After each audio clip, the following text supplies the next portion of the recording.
Hello student, आज हम principles of accounting में अकाउंटिंग कंसेप्ट्स को डिस्कस करेंगे। लास्ट वाले वीडियोस में हम अकाउंटिंग प्रिंसिपल्स के बारे में जान रहे थे। अकाउंटिंग प्रिंसिपल्स क्या होते हैं? गाइडिंग रूल्स होते हैं, ठीक है।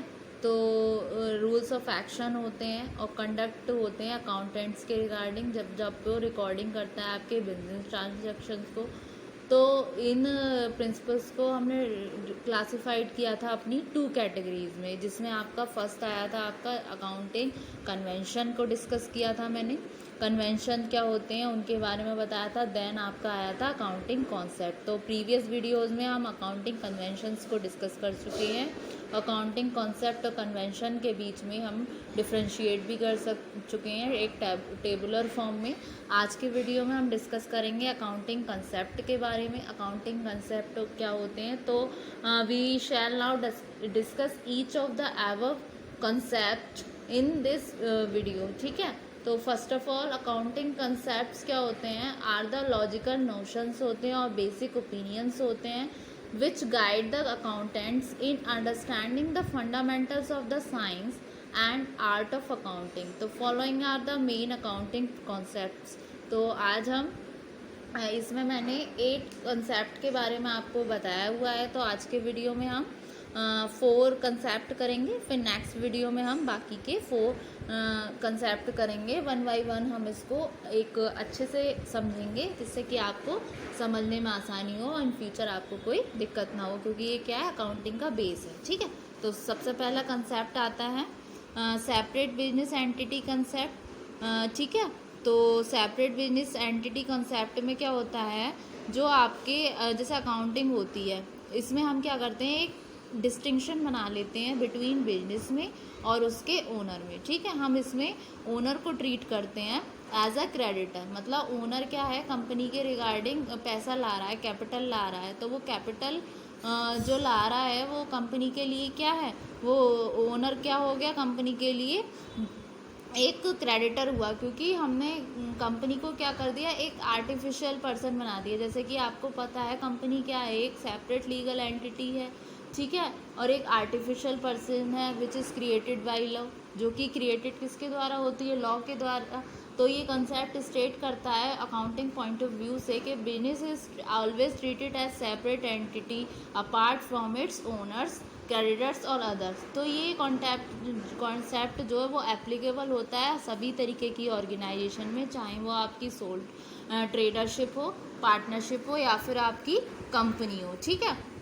जो आपका प्रोप्राइटर होता है एंटरप्राइजेस का, वो ऑलवेज कंसिडर्ड किया जाता है डिस्टिंक्ट और सेपरेट बिजनेस से, ठीक है। जिसको वो कंट्रोल कर रहा है वो क्या बन जाता है, उस बिजनेस के रिगार्डिंग उसका क्रेडिटर, क्योंकि whatever he gives it as capital, जैसे कि मैंने आपको बताया, जो भी वो कैपिटल देता है, और जो भी वो कैपिटल देता है वो क्या ट्रीट की जाती है, कैपिटल को as a debtor for whatever he draws out from the business. जो भी वो निकालता है तो क्या हो जाएगा, डेटर हो जाएगा उसके रिगार्डिंग, ठीक है। तो एज पर द कॉन्सेप्ट जो सेपरेट एंटिटी होगी, ट्रांजैक्शन डन होगी उसकी प्राइवेट कैपेसिटी में, प्रोप्राइटर के have nothing to do with the business books. तो उसमें क्या है, अगर उसने कुछ पैसा अपने यूज़ के लिए निकाला तो वो क्या होगी, ड्राइंग्स हो गई, तो उसके रिगार्डिंग वो कंपनी के लिए क्या हो गया, डेटर हो गया।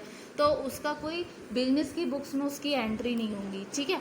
तो जैसा कि है, all the books of accounts records day to day financial transaction from the view point of the business rather than from that of the owner. तो जो प्रोप्राइटर होता है वो कंसिडर्ड किया जाता है as a creditor to the extent of the capital brought in business by him, ठीक है। अब सेकंड कंसेप्ट आता है आपका money measurement concept. Money measurement concept क्या हो गया, इस कॉन्सेप्ट के बेसिस पे only those business transaction are recorded जो आपकी मेजर्ड होती हैं in the terms of money. जैसे कि in accounting only those business transactions are recorded which can be expressed in terms of money.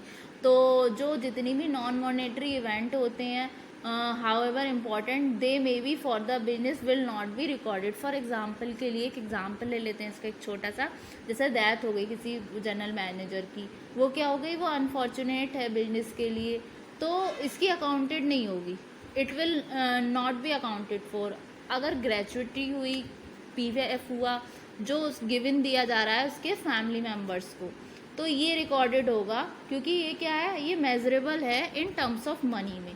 अगर फाइनेंशियल ट्रांजेक्शन रिकॉर्डेड हो रही हैं प्रॉपरली तो they must be recorded in the currency value of the country. तो otherwise जैसे कि 1000 of square feet हो गया लैंड का, टन्स ऑफ स्टॉक हो गया, वो हम रिकॉर्ड नहीं कर सकते ना ऐसे वन और सेम यूनिट ऑफ वैल्यू में। तो इस मेथड के, इस कंसेप्ट के बेसिस पे इस को अडेप्ट करने पे एक कॉमन इकोनॉमिक वैल्यू आ जाती है, जैसे कि कंट्री की करेंसी आ गई, जिससे कि मैथमेटिकल एक्यूरेसी जो होती है अकाउंटिंग की वो डिटरमाइंड हो जाती है एक सिंपल मैनर में, ठीक है। जैसे कि as money is accepted not only as a medium of exchange but also as a store of value, it has a very important advantage since a number of assets and equities which are otherwise different can be measured and expressed in terms of a common denominator, ठीक है। तो ये आपको समझ आया। अब third concept आता है हमारा dual aspect concept. Dual aspect कौन सा है, ये जाना जाता है, इसको हम बोल सकते हैं कॉन्सेप्ट ऑफ अकाउंटिंग इक्विवेलेंस। ये कॉन्सेप्ट सजेस्ट करता है कि जितने भी बिजनेस ट्रांजैक्शन होते हैं वो रिकॉर्डेड होने चाहिए इस मैनर में कि जिससे ईच ट्रांजैक्शन जो है वो अफेक्ट करे आपके टू अकाउंट्स को साइमल्टेनियसली। जैसे कि एग्जांपल के लिए अगर आप कोई गुड्स परचेज कर रहे हैं कैश में, तो एंट्री क्या बनेगी आपकी, purchase account debit will be debited होगा और कैश अकाउंट क्या होगा, वो क्रेडिट होगा। सिमिलरली अगर हम कोई असेट अराइज हो रही है, जैसे कोई असेट हमारी बढ़ रही है, तो ये क्या हो गई, ये इंक्रीज हो गई, इट विल इंक्रीज, लाइबिलिटी में इंक्रीज हो गई ना, असेट्स आई है तो वो लाइबिलिटीज़ में इंक्रीज हो गई, ठीक है। तो it will increase liability on the other hand. तो ये क्या कहलाई, ये आपकी कहलाई अकाउंटिंग इक्वलिटी या फिर इक्विवेलेंस। जैसे एग्जांपल के लिए अगर if a business takes loan of ₹1 lakh, अगर 1 लाख रुपए का बिजनेस के लिए हमने लोन लिया बैंक से, तो एसेट वर्थ ₹1 लाख इंक्रीज हो गई in the form of cash. Simultaneously ये लाइबिलिटी के फॉर्म में बैंक लोन क्या है, इंक्रीज हो जाएगा विद द सेम अकाउंट, ठीक है। तो एंटायर टेक्निक जो होती है डबल एंट्री सिस्टम की, वो बेस्ड होती है आपकी concept of dual aspect concept पे, ठीक है। तो सम अकाउंटेंट्स क्या यूज़ करते हैं, सिंगल एंट्री सिस्टम, जो कि लॉजिकल नहीं है, साइंटिफिक नहीं है, जैसे कि आपका डबल एंट्री सिस्टम है, ठीक है। जैसे कि इसमें है, जैसे 2 मेन टाइप्स होते हैं, इसमें डेबिट और क्रेडिट हो गए।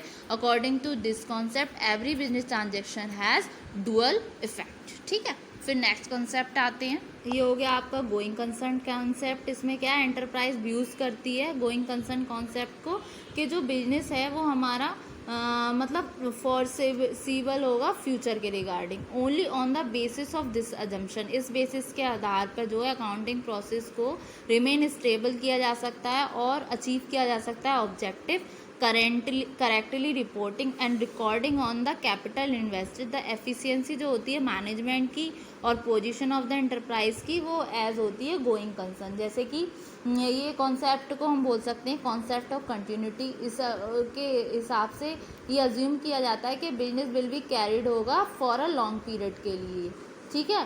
तो इस तरीके से इसको बोलते हैं हम कॉन्सेप्ट ऑफ गोइंग कंसर्न, ठीक है। तो होप सो स्टूडेंट आपको आज वाला लेक्चर समझ आया। नेक्स्ट वाले वीडियो में हम बाकी के अपने और कंसेप्ट को डिस्कस करेंगे। Thank you very much.